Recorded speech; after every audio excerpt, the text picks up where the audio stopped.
What is macular degeneration? Macular degeneration is actually a disease of older people, and usually it happens after the age of 55. And that's where, in the center of your vision, where you have the highest concentration of cones, this is where all of your good 20/20 vision occurs. There's actually tissue changes which occur which don't allow a normal image to be focused properly on the retina. If this happens, the actual central vision of a person's eye will start to diminish. There are two different types. There's dry macular degeneration and there's wet macular degeneration. The one that's more common is the dry type.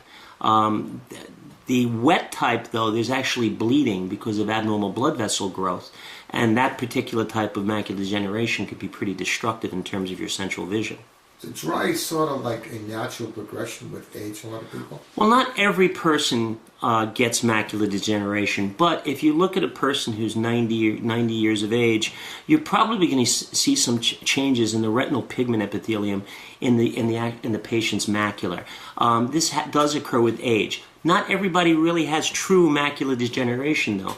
But as the older you get, the more likely you are to have diminished vision because of changes in your retinal pigment epithelium. If you do get the wet one, when we talk about the vessels and everything, is there any particular diseases that would trigger this off quickly?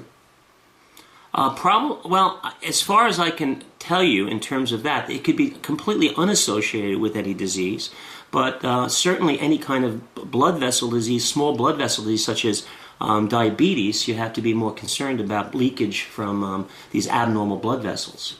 Could a young diabetic be at risk of macular degeneration away?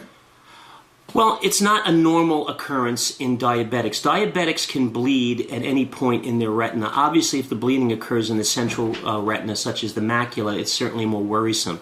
If the actual bleeding occurs peripherally, they might not notice it. That's why diabetics, particularly young ones, we have them check their eyes annually to make sure that none of these changes are occurring.